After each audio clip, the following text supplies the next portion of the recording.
ila wajhahu lahul hukmu wa ilaihi turja'un. Baginya segala macam ketetapan dan kepadanya lah kamu akan dikembalikan. Wa qala ta'ala aidan a'udzubillahi minasyaitonir rajim bismillahirrahmanirrahim yauma la yanfa'u malun wala banun ila man atalla biqalbin salim. Surat Asy-Syu'ara ayat 88 dan 89. Yauma la yanfa'u malun wala banun, pada suatu hari tidak ada guna harta benda. Wala banun, tidak ada guna anak-anak. Tidak ada pembelaan. Illa man atallah biqalbin salim, kecuali orang yang menghadap Allah dengan qalbin salim, dengan hati yang bersih.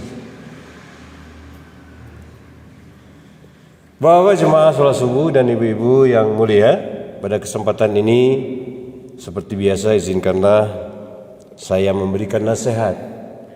Yang nasihat itu khususnya untuk diri saya pribadi dan umumnya untuk kita semua. Karena diingat-ingatkan tentang kebesaran Allah ini sangat penting.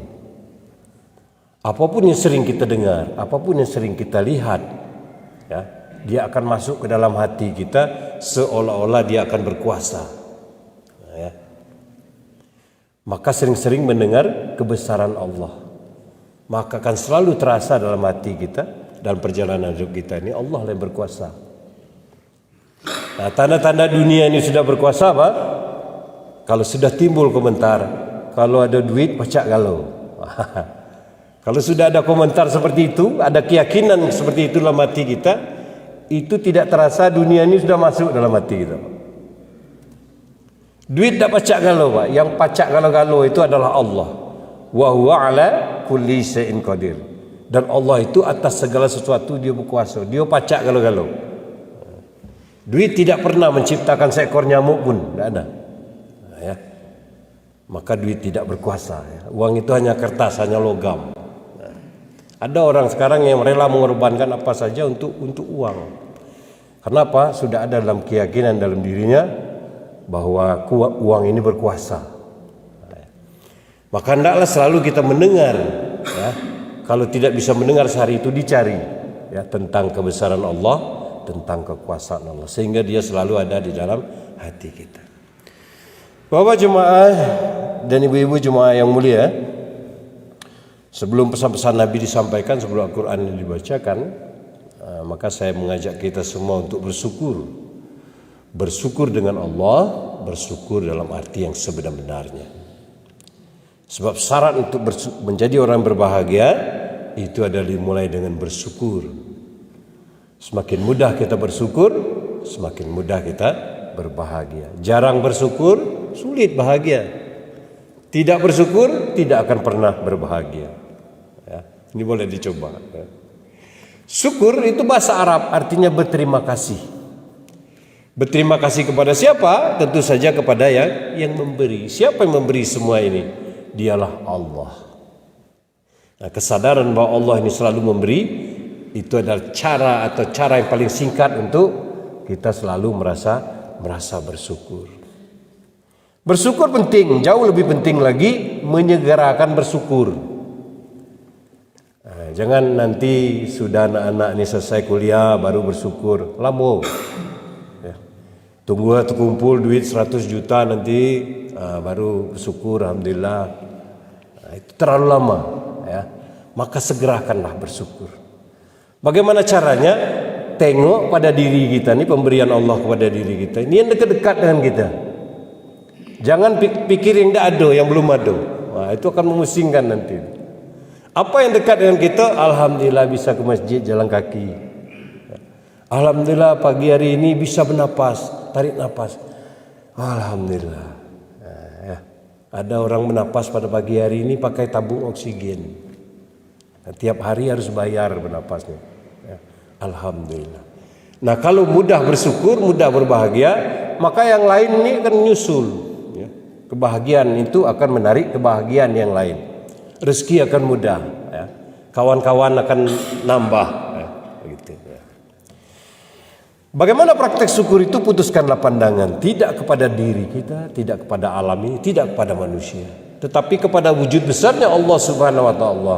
dengan memandang bahwa apa yang telah terjadi, apa yang sedang terjadi pada pagi hari ini, apa yang akan terjadi besok, lusa dan seterusnya, tidak lepas daripada kudrat dan iradat daripada Allah Subhanahu wa taala. Kudrat berarti kuasa, iradat berarti kehendak.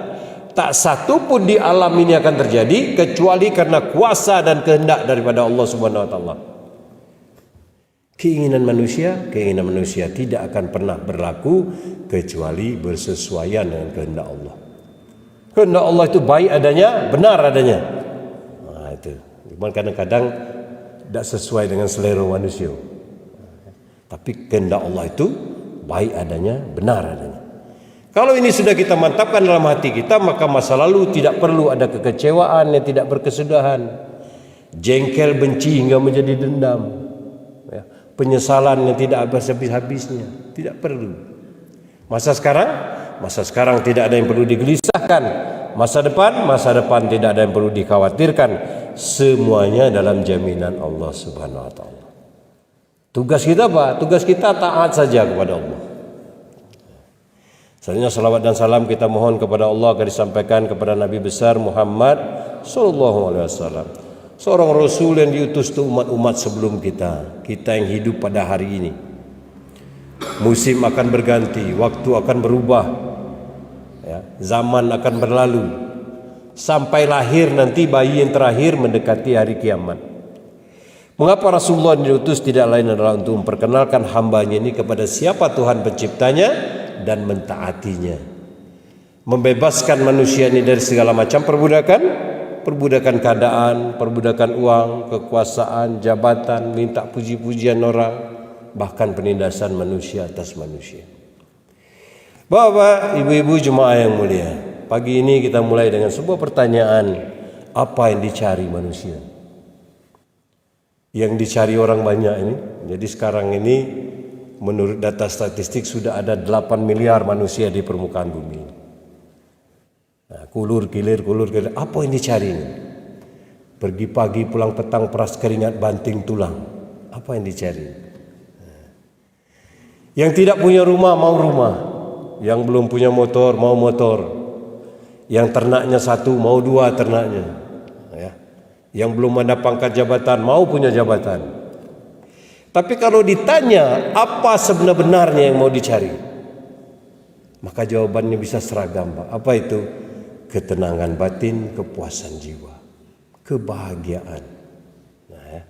Ketenangan batin, kepuasan jiwa ini kita ringkas menjadi satu kalimat, jiwa yang tentram. Ini yang dicari. Semua mencari, ya, dengan rumusannya masing-masing, dengan jalan pikirannya masing-masing. Nah, ya. Manusia menginginkan kebahagiaan, mengejar kebahagiaan, ingin mengekalkan kebahagiaan. Tapi itu tidak pernah terwujud, tidak pernah kekal. Kadang dapat, kadang tidak. Sudah ada, lepas. Nah, ya. Tidak kekal. Bagaimana mendapatkan kebahagiaan ini? Nah, maka Allah beri rumusannya. Ya. Karena kebahagiaan itu adanya di Allah, sumbernya ada di Allah, bukan di mana-mana. Ya. Di mana rumusannya? Surat Ar-Ra'd 2 ayat 28. Mari saya bacakan. A'udzubillahi minasyaitonirrajim. Bismillahirrahmanirrahim. Allazina amanu wa tatma'innu qulubuhum bizikrillah. Ala bizikrillah tatma'innul qulub. Orang-orang yang telah beriman menjadi tentram hati mereka dengan Allah. Ketahuilah hanya dengan Allah hati menjadi tentram. Inilah rumusannya. Ala bizikrillah tatma'innul qulub. Hanya dengan ingat Allah hati menjadi tentram. Maknanya apa? Hanya dengan selalu terhubung dengan Allah hati menjadi tentram. Hadir Allah dalam kehidupan kita sehari-hari, maka hati menjadi tentram. Ini rumusan. Jadi untuk bahagia itu tidak bisa lepas dari Allah, karena dialah sumber kebahagiaan. Tidak mencari keluar, tetapi ke dalam. Kemana? Ke hati kita masing-masing.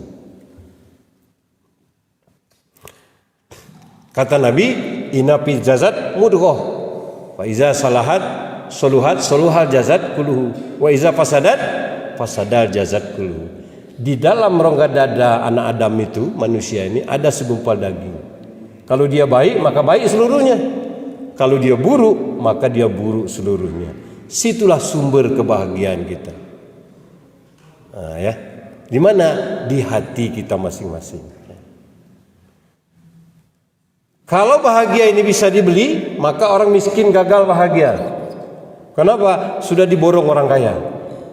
Nah, ya. Kalau bahagia ini ada tempatnya, ya, maka orang akan pindah ke sana. Kosong, Timurjo ini kosong, Talang Rimbo ini kosong, masjid kita ini kosong, orang pindah ke sana semua. Ya. Kalau bahagia itu ada tempatnya. Ya. Tapi alhamdulillah Allah Maha Adil, Maha Pengasih dan Penyayang. Tempatnya tidak jauh-jauh. Di mana? Di hati kita masing-masing. Ya. Di hati yang bagaimana? Di hati yang bersih. Sebagaimana tadi disebutkan di awal, mari saya ulangi baca surat Asy-Syu'ara ayat 88 dan 89. Boleh nanti dibuka-buka. A'udzubillahi minasyaitonirrajim. Bismillahirrahmanirrahim. Yauma la yanfa'u malun wala banun illa man atallaha biqalbin salim. Yauma, pada suatu hari, la yanfa'u malun wala banun, tidak ada gunanya harta benda, tidak ada guna anak-anak. Jadi ada ulama juga menafsirkan anak-anak di sini bukan anak biologis, bisa juga anak-anak perusahaan, apa yang sudah dikumpulkan selama ini. Illa man atallah, kecuali orang yang menghadap Allah biqalbin salim, dengan hati yang bersih. Nah, maka pusatnya itu di mana? Pusatnya di hati.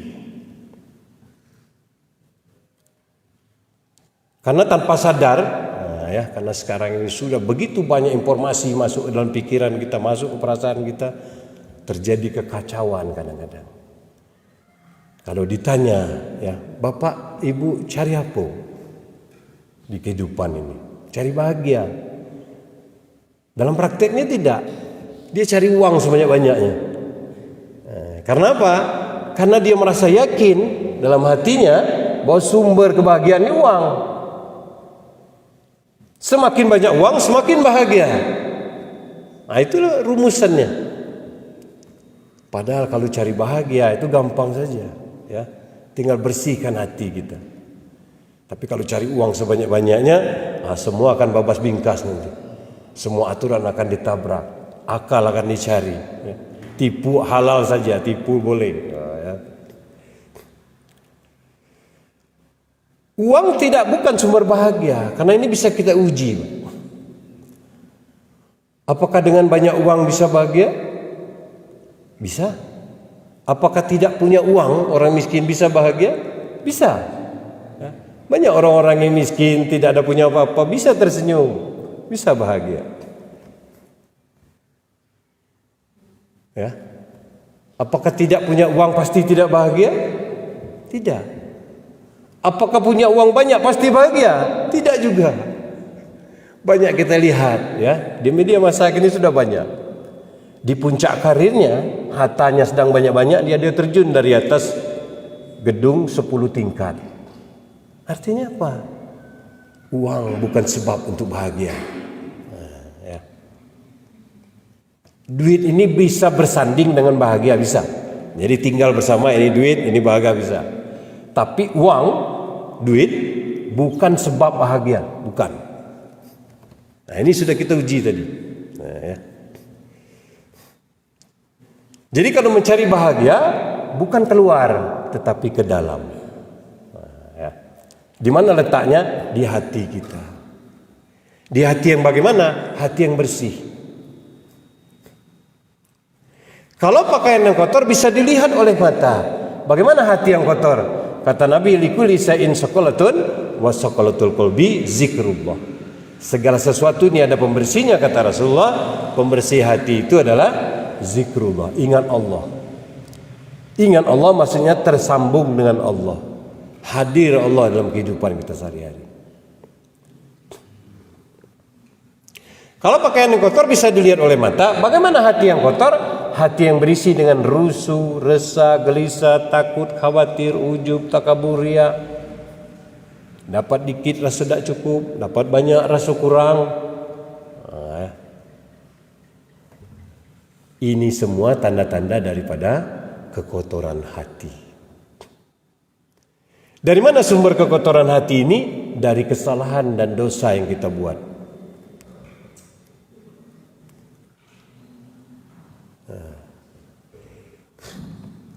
Jadi kata Nabi, pesan Nabi, innal abda iza ata'a khatiyatan nukitat fi qalbihi nuqtatun sauda'u fa iza huwa naza'a wastaghfara sukila qalbahu wa in ada zida fiha hatta ta'luwa qalbahu. Bahasa kitanya, di dalam rongga anak dadam tu ada hati. Ya. Jadi ketika anak Adam ini berbuat kesalahan, berbuat dosa, maka hati itu diberikan bintik hitam. Jadi kalau perumpamaan daripada Imam Al-Ghazali, hati ini seperti kaca yang bening. Ya. Jadi ketika orang ini berbuat dosa, maka diberikan bintik hitam. Kalau dia istighfar, bertobat, maka bintik hitam ini dihapus. Maka hatinya kembali bening, tenang, tentram, lapang. Maka setiap waktu kita harus istighfar, ya, minta ampun kepada Allah. Setelah sholat subuh ini tadi, ya, antara sholat subuh ke zuhur, ini tidak ada jaminan kita tidak buat dosa, Pak. Apalagi zaman nak pilkada nih, ya, tidak ada jaminan. Nanti kita buat dosa lagi, zuhur nanti minta ampun lagi, bersihkan lagi. Ya, kadang-kadang orang ini dia kenal kayak kita tidak, segala macam tidak, ya. Tiba-tiba benci dalam hati gitu. Kenapa? Rupanya balik dari pasar tadi, lah ketemu tim sukses Yanu misalnya kan. Kita tidak suka dengan calon yang ini. Seperti itu. Nak diwaspadai. Apa yang masuk dalam telinga kita, apa yang lihat kita pendengaran kita, apa yang ada dalam pikiran kita. Jadi kata Nabi, kalau seseorang melakukan kesalahan maka diberikan bintik hitam di hatinya. Tapi kalau dia istighfar, maka bintik hitam ini dihapus. Tapi kalau dia terus melakukan kesalahan, terus, maka titik hitam tadi akan membesar, meluas hingga menutupi hatinya. Kalau sudah menutupi hatinya, barang salah menjadi benar, barang benar jadi salah. Ya, setiap hari apa yang dirasakannya? Rusuh, resah, gelisah, takut, khawatir. Apakah tidak ada duit? Duit ini bisa jadi banyak. Ya. Apakah tidak ada pangkat jabatannya? Pangkat jabatannya bisa jadi tinggi, terkenal lagi di masyarakat. Ya. Karena apa? Hatinya penuh dengan kekotoran. Maka Bapak dan Ibu-ibu jemaah yang mulia, untuk mencapai bahagia itu tidak lain adalah kita kembali kepada diri kita, kembali kepada dalam hati kita. Pesan Nabi, innallaha la yanzuru ila suwarikum wa amwalikum walakin yanzuru ila qulubikum wa amalikum. Innallaha, sesungguhnya Allah tidak melihat rupa bentuk kamu. Wa amwalikum, berapa banyak harta benda kamu? Tidak. Berapa banyak pengikut kamu? Tidak. Walakin yanzuru ila qulubikum, akan tetapi dia melihat hatimu. Wa a'malikum, dan amalmu. Maka posisi hati ini sangat penting. Dalam hati itu ada kekotoran sebagainya. Perjuangan kita membersihkan itu adalah perintah daripada Allah, sebagaimana di surat As-Samsi ayat 7, 8, 9, 10. Mari saya bacakan surat As-Samsi surat yang ke-91. Mari saya bacakan. Auzubillahi minasyaitonirrajim. Bismillahirrahmanirrahim. Wa nafsi wa masawaha fa alhamaha fujuraha wa taqwaha. Qad aflaha man zakaha wa qad khaba man dassaha. Wa nafsi wa masawaha, dan nafs, jiwa sebagaimana penyempurnaannya. Fa alhamaha fujuraha wa taqwaha. Kami ilhamkan ke jiwa itu, ke hati itu, jalan kebaikan, jalan keburukan, jalan ketakwaan, jalan kesyirikan, jalan kebersihan, jalan kekotoran, jalan kebaikan, jalan keburukan. Qad aflaha man zakkaha. Qad, sungguh sebenarnya. Kalau qad ini sungguh sebenarnya. Jadi kalau kata orang awak tu, sungguh sabana-bananya, bana. Nian-nian ini maksudnya. Qad aflaha man zakaha, maka sungguh sebenarnya beruntunglah orang yang membersihkannya, membersihkan hati itu. Wa qad khaba man dasaha, maka sungguh sebenarnya merugilah orang yang mengotorinya. Nah, kalau ditanya nak untung apa nak rugi, mesti jawabannya nak untung. Kalau nak untung, bersihkan hati itu. Nah, ya, jaga hati itu. Bagaimana agar hati itu selalu terjaga bersih? Maka hati itu seperti rumah. Hati kita ini adalah rumah kita yang pertama. Kalau kita senang di dalam hati kita ini, kita senang di rumah kita. Ya, sama dengan senang di rumah kita. Maka kalau rumah kita ada kotoran, maka bersihkanlah. Cara membersihkannya rumah kita itu dari kotoran, carilah apa kotoran yang ada di situ. Lihatlah kebiasaan-kebiasaan kita yang begitu mudah membuat hati kita menjadi kotor. Nah, ya. Kadang-kadang ngobrol enak, kita begitu mudah menyelimpang, akhirnya bicarakan orang. Ini ya. Maka dalam rumah hati kita tadi, carilah yang kotor, buanglah. Kemudian selanjutnya apa? Hendaklah kita menjadi penjaga pintu gerbang hati kita masing-masing. Jadi kalau masjid ini ada pintu gerbangnya, kita jaga di sana. Apa yang masuk ke dalam hati kita itu perlu kita seleksi. Ya. Kalau dia bermanfaat, boleh dia masuk. Kalau tidak bermanfaat, dilarang masuk atau boleh suruh dia keluar saja. Ya. Kemudian selanjutnya apa? Bertemanlah dengan hati kita. Selama ini tidak pernah kita berteman dengan hati kita. Ya. Kadang-kadang kita injak-injak dia. Nah, ya. Asal dapat untung besar, kita injak-injak dia. Maka bertemanlah dengan hati kita itu. Ya. Jangan injak-injak dia. Jangan kotori dia. Ya. Suruhlah dia selalu dalam keadaan bersih. Ya. Nah, ini perlu perhatian sendiri kepada hati kita. Fokus kepada hati kita masing-masing. Bapak dan ibu jemaah yang mulia, betapa penting masalah hati ini untuk mencapai kebahagiaan. Maka hendaklah kita memperhatikan hati kita itu baik-baik. Kalau dia kotor, segera bersihkan. Bagaimana cara aktivitas salah satunya? Banyak cara untuk bersihkan hati ini. Salah satunya adalah sering-sering memaafkan. Jadi kalau ada tetangga, sanak keluarga kita ya, yang bersalah, tidak sesuai dengan selera kita, keinginan kita, itu akan menimbulkan amarah dalam hati kita. Maka segera memaafkan. Ya, ini salah satu tips-tipsnya. Wah, enak nih yang dimaafkan, Pak. Yang enak itu siapa? Nah, ya. Yang enak tentu saja orang yang memaafkannya. Kemudian berhentilah membanding-bandingkan. Nah, ya. Karena pikiran memang kerjanya seperti itu, membandingkan A, B, C. Karena apa? Ini kan memudahkan menimbulkan penyakit yang namanya iri hati. Nah, kalau sering-sering banding-bandingkan, kalau orang terendah dari kita, maka timbul tinggi hati, kesombongan. Kalau orang sombong ini mudah merendahkan orang lain. Kalau hobi banding-bandingkan, kalau direndahkan, merasa rendah, maka muncul iri hati. Nah, ya. Dia rendah tapi tidak terima, itu akan timbul iri hati. Nah, semua itu bisa kita deteksi dengan merasakan hati kita, dengan bersahabat dengan hati kita, melihat banyak-banyak ke dalam. Bapak, ibu-ibu jemaah salat subuh yang mulia, pesan Nabi, man amila bima alima awrathahu ilman malam ya'lam. Barang siapa yang mengamalkan ilmu yang telah diketahuinya, maka Allah akan tambahkan ilmu yang belum diketahuinya.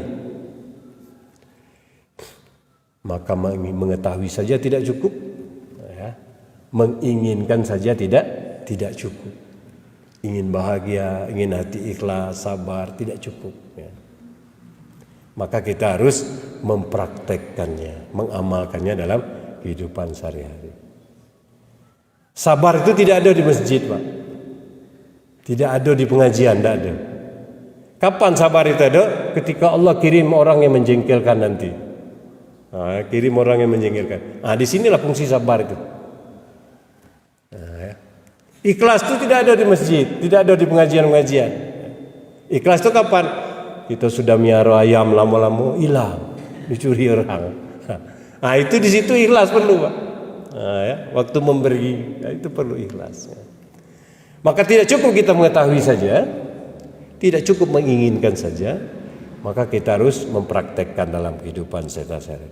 Berkaitan dengan hati, sebagaimana jasad jasmani kita banyak dakinya, maka hati itu juga banyak kotoran-kotorannya. Kalau kita tidak waspadai, ya, sebelum dia menjadi karat, ya, sebelum daki ini menjadi karat, maka akan lebih mudah kita membersihkannya setiap hari. Bapak dan Ibu jemaah yang mulia, dakwah ini perkaranya dalam masalah hati, maka harus hati-hati mengelola hati. Jangan sampai ada yang sakit hati, apalagi menyakiti hati. Kalau pedang lukai tubuh masih ada harapan sembuh, kalau kata lukai hati, di mana obat nak dicari. Maafkanlah saya, mari kita tutup dengan doa para majelis. Subhanallah wa bihamdihi, subhanakallahumma wa bihamdika, asyhadu an la ilaha illa anta astaghfiruka wa atubu ilaik. Assalamualaikum warahmatullahi wabarakatuh.